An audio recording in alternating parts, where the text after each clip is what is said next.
नमस्कार। आकाशवाणी जयपुर अजमेर से प्रस्तुत हैं प्रादेशिक समाचार।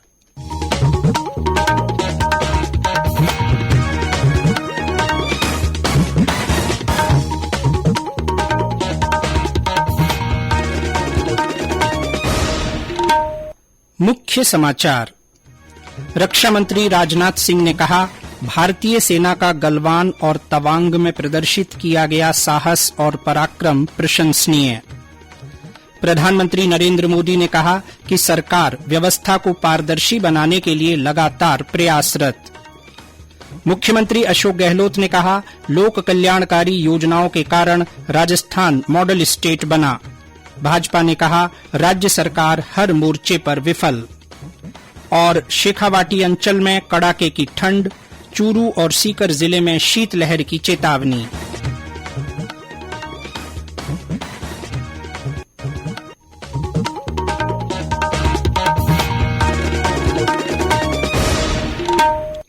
समाचारों के साथ मैं जितेंद्र सिंह पूनिया। और अब समाचार विस्तार से।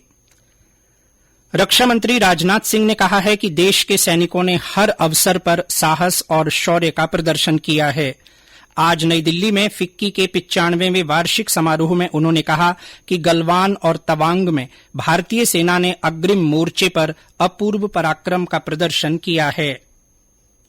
चाहे गलवान हो तो तवांग, हमारी सेना ने जिस शौर्य और पराक्रम का परिचय दिया है उसकी जितनी भी प्रशंसा की जाए वह कम है। हमने भी कभी किसी अपोजिशन के लीडर के इंटेंशन पर कभी क्वेश्चन मार्क नहीं लगाया है। पॉलिसीज को लेकर हमने डिबेट किया। हर समय राजनीति में किसी के इंटेंशन पर संदेह कर क्यों, मैं स्वयं पहले कल्पना नहीं कर सकता था कि क्या इस प्रकार का करिश्मा हमारी सेना कर सकती है। उन्होंने कहा कि पूरी दुनिया की नजरें भारत के रक्षा उत्पादों पर टिकी हैं। श्री सिंह ने कहा कि देश के रक्षा क्षेत्र में अपार संभावनाएं हैं और सरकार वर्ष 2025 तक $22 अरब का निवेश आकर्षित करना चाहती है। रक्षा मंत्री ने कहा कि भारत का महाशक्ति बनना विश्व हित में होगा और विकसित बनकर ही भारत महाशक्ति बन सकता है। उन्होंने कहा कि भारत न तो किसी देश पर प्रभुत्व स्थापित करना चाहता है और न ही उसका इरादा किसी देश की 1 इंच भी जमीन हथियाने का है। रक्षा मंत्री ने कहा कि भारत विश्व के कल्याण का ध्येय लेकर विश्व की महाशक्ति बनना चाहता है। केंद्रीय मंत्री किरेन रिजिजू ने आज अरुणाचल प्रदेश में तवांग के यांगत्से इलाके का दौरा किया। उन्होंने कहा कि बड़ी संख्या में तैनात भारतीय जवानों की बहादुरी के कारण ये इलाका पूरी तरह सुरक्षित है। श्री रिजिजू ने कांग्रेस नेता राहुल गांधी के बयान की निंदा की, जिन्होंने कहा था कि चीन युद्ध की तैयारियों में जुटा है लेकिन सरकार उस तरफ ध्यान नहीं दे रही। श्री रिजिजू ने कहा कि श्री राहुल गांधी का बयान भारतीय सेना का अपमान और देश की छवि को धूमिल करने का प्रयास है। इधर केंद्रीय जल शक्ति मंत्री गजेंद्र सिंह शेखावत ने श्री गांधी के चीन पर दिए गए बयान की आलोचना की और कहा कि कांग्रेस के शासन में चीन ने देश की हजारों किलोमीटर जमीन पर कब्जा जमा लिया। आज भीलवाड़ा में पत्रकारों से बातचीत करते हुए उन्होंने कहा कि मोदी सरकार में कोई भी देश हमारी 1 इंच जमीन पर कब्जा नहीं कर सकता। श्री शेखावत ने कहा कि कुछ लोगों को देश की सेना के पराक्रम पर सवाल उठाने की आदत हो गई है। प्रधानमंत्री नरेंद्र मोदी ने कहा है कि सरकार व्यवस्था को पारदर्शी और अधिक मजबूत बनाने के लिए लगातार प्रयास कर रही है और इसी को ध्यान में रखते हुए हर स्तर पर कार्य विधियों और प्रक्रियाओं को सरल बनाया गया है। उन्होंने कहा कि शासन व्यवस्था को अधिक प्रभावशाली बनाना और नागरिकों के जीवन में शासन के हस्तक्षेप को कम करना हमेशा से सरकार का प्रयास रहा है। लगातार दूसरे वर्ष 19 से 25 दिसंबर तक मनाए जाने वाले सुशासन सप्ताह की सफलता के लिए शुभकामनाएं देते हुए प्रधानमंत्री ने कहा कि देशवासियों ने आगामी 25 वर्ष के अमृतकाल में भारत को गौरवशाली और आत्मनिर्भर बनाने का संकल्प लिया है। श्री मोदी ने कहा कि सरकार ने पुराने हो चुके हजारों कानूनों को हटाया है, कई अनावश्यक अनुपालनों की व्यवस्था को समाप्त कर दिया है और कई छोटी चूकों को अपराध के दायरे से बाहर निकाला है। नई दिल्ली में इस महीने की 19 तारीख को होने वाले उद्घाटन समारोह में केंद्रीय मंत्री डॉक्टर जितेंद्र सिंह मुख्य अतिथि होंगे और वे देश भर में मनाए जाने वाले सुशासन सप्ताह के लिए प्रशासन गांव की ओर अभियान का शुभारंभ करेंगे। केंद्र सरकार ने कहा है कि केंद्रीय अनाज भंडार में पर्याप्त खाद्यान्न उपलब्ध है। उपभोक्ता मंत्रालय ने कहा है कि अगले वर्ष 1 जनवरी तक करीब 159 लाख टन गेहूं और 104 लाख टन चावल उपलब्ध होगा। मंत्रालय ने यह भी बताया है कि इस महीने की 15 तारीख तक केंद्रीय खाद्यान्न भंडार में करीब 180 लाख टन गेहूं और 111 लाख टन चावल उपलब्ध था। मंत्रालय का कहना है कि उसने देश भर में चल रहे कल्याणकारी कार्यक्रमों के लिए केंद्रीय भंडार में पर्याप्त मात्रा में अनाज की उपलब्धता सुनिश्चित कर ली है, जिससे खाद्यान्न के मूल्य नियंत्रण में रहे। राज्य सरकार ने Rajasthan government health scheme RGHS में बोर्ड निगम के पेंशनधारियों के आउटडोर उपचार के लिए नई व्यवस्था की है। राज्य सरकार ने इन पेंशनर्स को भी राज्य सरकार के पेंशनधारियों के समकक्ष माना है। आरजीएचएस की परियोजना निदेशक शिप्रा विक्रम ने बताया कि राज्य पेंशनर्स के समकक्ष इन्हें भी आउटडोर में उपचार की सुविधा मिलेगी। आरजीएचएस योजना में बोर्ड और निगम के पेंशनर्स के लिए आउटडोर की दवाइयों की लिमिट लगातार खत्म हो रही थी। इस वजह से उन्हें महीने भर की दवाइयां लेने में परेशानी हो रही थी। झुंझुनू में अतिरिक्त जिला कलेक्टर जेपी गौड़ ने आज शहीद स्मारक से ग्रामीण इलाकों में प्रधानमंत्री फसल बीमा योजना के प्रचार रथ को हरी झंडी दिखाकर रवाना किया। उन्होंने बताया कि ये प्रचार रथ जिले के ग्रामीण इलाकों में योजना का प्रचार प्रसार करने के साथ प्रचार सामग्री भी वितरित करेंगे। गौरतलब है कि जिले भर में कुल 5 रथ चलाए गए हैं। राज्यपाल कलराज मिश्र ने संत दादू दयाल की शिक्षाओं को अपनाते हुए सभी से सामाजिक बुराइयों और बाहरी आडंबरों से मुक्त समाज बनाने के लिए कार्य करने का आह्वान किया है। आज जयपुर के कोटड़ा में दादूपंथी अनुयायियों की ओर से एक कार्यक्रम में श्री मिश्र ने कहा कि दादू दयाल ने जाति पाति, धर्म और संप्रदाय की सोच से परे सदा सामाजिक समरसता की बात अपनी वाणियों में की। राज्यपाल ने कहा कि दादू दयाल मानवीय संवेदना के विरल संत थे। उन्होंने अपनी रचनाओं के माध्यम से मानवता को प्रेम का संदेश दिया। ये समाचार आकाशवाणी जयपुर अजमेर से प्रसारित किए जा रहे हैं।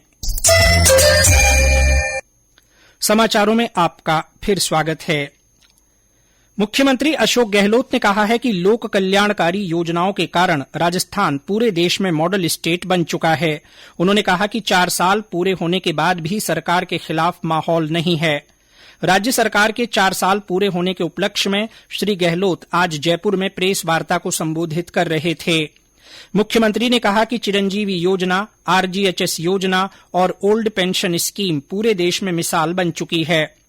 मुख्यमंत्री ने कहा कि ओल्ड पेंशन योजना को लागू करने के बाद कई अर्थशास्त्रियों ने इसकी आलोचना की है, लेकिन मानवीय दृष्टिकोण से इसे लागू किया है और यह आगे भी जारी रहेगी। श्री गहलोत ने कहा कि एफआईआर को अनिवार्य करने से मुकदमों की संख्या में इजाफा हुआ है, लेकिन थानों में अब लोगों की सुनवाई होने लगी है।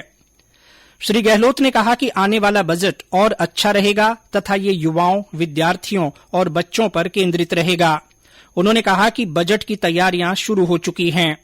दूसरी ओर भारतीय जनता पार्टी के प्रदेश अध्यक्ष डॉ सतीश पूनिया ने कांग्रेस सरकार के 4 साल के कार्यकाल को हर मोर्चे पर विफल बताया है। आज जयपुर में प्रेस वार्ता में श्री पूनिया ने बेरोजगारी, कानून व्यवस्था, किसान आत्महत्या, किसान कर्ज माफी जैसे मुद्दों पर सरकार पर आरोप लगाते हुए कहा कि लोगों में इन मुद्दों को लेकर गहरा गुस्सा है। उन्होंने कहा कि गहलोत सरकार ने विज्ञापनों में सरकार की 19 उपलब्धियों के बारे में बताया है, लेकिन उनमें कानून व्यवस्था का कहीं भी जिक्र नहीं है। श्री पूनिया ने कहा कि प्रदेश में बिगड़ती कानून व्यवस्था के कारण उद्योग धंधों का अन्य राज्यों में पलायन हो रहा है।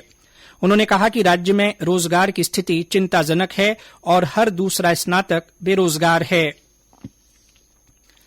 राजस्थान माध्यमिक शिक्षा बोर्ड की छात्रवृत्ति के लिए आयोजित होने वाली राज्य स्तरीय प्रतिभा खोज परीक्षा कल राज्य के 72 केंद्रों पर ली जाएगी। परीक्षा सुबह 9 बजे से दोपहर 1 बजे तक होगी। बोर्ड की सचिव मेघना चौधरी ने बताया कि परीक्षा के लिए 3 स्तर रखे गए हैं। इसमें 10वीं और 12वीं विद्यार्थी शामिल होंगे।